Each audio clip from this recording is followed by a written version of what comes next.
Good morning student. English online classes में हम आज ग्रामर में पढ़ेंगे फ्यूचर टेंस। कल हमने पास्ट टेंस पढ़ाया था और आज हम पढ़ेंगे फ्यूचर टेंस। फ्यूचर जैसा नाम से ही समझ में आ जाता है भविष्य काल, आगे जो होने वाला समय है उसे हम फ्यूचर टेंस बोलते हैं। और फ्यूचर टेंस की सबसे बड़ी पहचान होती है, आप कैसे पहचानोगे या कैसे बनाओगे फ्यूचर टेंस, उसके लिए सबसे इम्पोर्टेंट है ये जानना कि उसमें क्या लगता है। तो जब कभी भी शेल और विल का यूज़ होता है तो आप समझ जाओगे कि ये फ्यूचर टेंस है, या आपको कोई बोलेगा कि आपको फ्यूचर टेंस यूज़ करना है या आपको कभी इंग्लिश बोलने की ज़रूरत पड़ेगी तो भविष्य में कोई काम के लिए या भविष्य में कोई बात होने वाली तो आप शेल या विल का यूज़ करोगे। अब कब शेल होता है कब विल होता है यूज़, ये हम आगे आपको बताएंगे। जैसे एक एग्ज़ाम्पल है, कल मेरे पिताजी कल मेरे पापा मुंबई जाएंगे, तो इसको हम इंग्लिश में कैसे बोलेंगे? My father will go tomorrow Mumbai. तो हम क्या यूज़ करें यहाँ पर? विल यूज़ करें। तो आई और वी के साथ शेल यूज़ होता है और बाकी जितने भी होते हैं ही, शी या कोई भी नाम होता है, दे, दैम होता है, तो उसके साथ क्या यूज़ होता है? विल होता है। तो जब सिंपल फ्यूचर टेंस होता है तो उसको कैसे बनाते हैं, क्या-क्या उसमें यूज़ होता है? तो रूल्स देखिए। तो सब्जेक्ट होता है प्लस शेल और विल होता है प्लस वर्ब का फर्स्ट फॉर्म होता है और आई और वी के साथ शेल यूज़ होगा और बाकी सबके साथ विल होगा। तो एग्जांपल में देखेंगे, आई शैल रीड दिस नॉवेल। आई के साथ क्या हो गया? शेल हो गया और रीड वर्ब का फर्स्ट फॉर्म हो गया। He will do this work at any cost. ये काम किसी भी कीमत पे वो करेगा, तो ही विल डू। ही है इसलिए हमने क्या यूज़ किया? विल यूज़ किया और वर्ब का फर्स्ट फॉर्म है। Spring will come again. वसंत ऋतु फिर से आएगी, तो आएगी इसलिए हम क्या यूज़ करें यहाँ पर? विल, और कम वर्ब का फर्स्ट फॉर्म है। नेक्स्ट होता है फ्यूचर इम्परफेक्ट टेंस या continuous tense. Future continuous tense, अब इसमें शेल और विल के साथ वर्ब में आईएनजी, जैसा हमने प्रेजेंट और पास्ट कंटिन्यूस टेंस में लगाया था, इसमें भी आईएनजी लगता है, लेकिन इसमें एक चीज़ और ऐड हो जाती है, बी, बी, ये भी यूज़ हो जाता है। एग्जाम्पल में देखिए, यू विल बी रीडिंग, तो यू के साथ हमने विल यूज़ किया प्लस वर्ब के साथ आईएनजी यूज़ किया और दोनों के साथ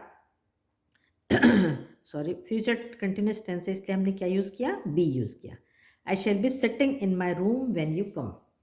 जब तुम आए तब मैं कहाँ बैठ रही थी? अपने रूम में थी। They will be reading that time, वे उस टाइम पढ़ रहे होंगे। Ritika will be reading, Ritika पढ़ेगी। तो जब फ्यूचर कंटिन्यूस टेंस होता है तो हम उसमें बी और ऐड कर देते हैं। अब नेक्स्ट होता है फ्यूचर परफेक्ट टेंस। जैसा कि हमने परफेक्ट टेंस में पढ़ा था कि हैज़ हैव रहता है और वर्ब का थर्ड फॉर्म रहता है, लेकिन ये फ्यूचर टेंस भी है तो इसके साथ इन दोनों चीज़ों के साथ साथ शेल और विल का यूज़ और होगा। तो एग्जाम्पल में देखिए हम कैसे यूज़ कर रहे हैं, all the school will have closed by tomorrow. तो यहाँ पर क्या हो गया? ऑल द स्कूल, स्कूल है तो क्या यूज़ करेंगे हम? विल, और परफेक्ट टेंस है इसलिए हैव, और परफेक्ट टेंस में वर्ब हमेशा थर्ड फॉर्म रहता है इसलिए क्लोज्ड होगा। You will have heard the name of Mahatma Gandhi. तुमने महात्मा गांधी का नाम सुना होगा, तो यू के साथ विल, हैव और हियर का थर्ड फॉर्म हेयर्ड होगा। नेक्स्ट है I shall have come back by the evening. तो आई के साथ शैल यूज होता है, वर्ब का थर्ड फॉर्म है कम, केम, कम, और हैव यूज होगा। She will have got the first prize. तो शी के साथ विल यूज होगा, परफेक्ट टेंस इसलिए हैव लगेगा, वर्ब का थर्ड फॉर्म है तो गॉट लगेगा।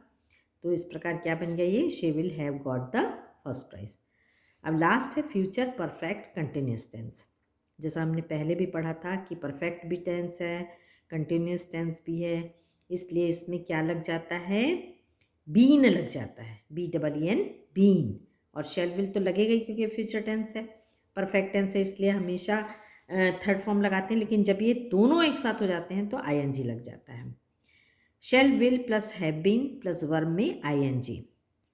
जब ये जो होता है एक पीरियड ऑफ टाइम बताता है, to express action to be continued by certain point of the time in the future.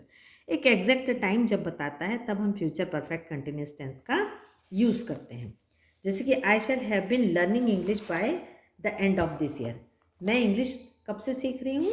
इस साल के अंत से। The teacher will have been teaching. Teacher क्या कर रहे हैं? हमें पढ़ा रहे हैं। Ram will have been playing from morning. Ram क्या कर रहा है? सुबह से खेल रहा है। तो इसमें टाइम बताया गया है। तो परफेक्ट कंटिन्यूस टेंस है, इसलिए राम के साथ विल आ गया, हैव आ गया परफेक्ट टेंस का, प्लस बीन आ गया, प्लस आईएनजी आ गया। तो अब आपको ये करना है कि सिंपल फ्यूचर टेंस का एक टेंस बनाना है आपको अपने मन से, फ्यूचर कंटिन्यूस टेंस का बनाना है, फ्यूचर परफेक्ट टेंस बनाना है और फ्यूचर परफेक्ट कंटिन्यूस टेंस का एक एक सेंटेंस अपने मन से बनाना है। Thank you.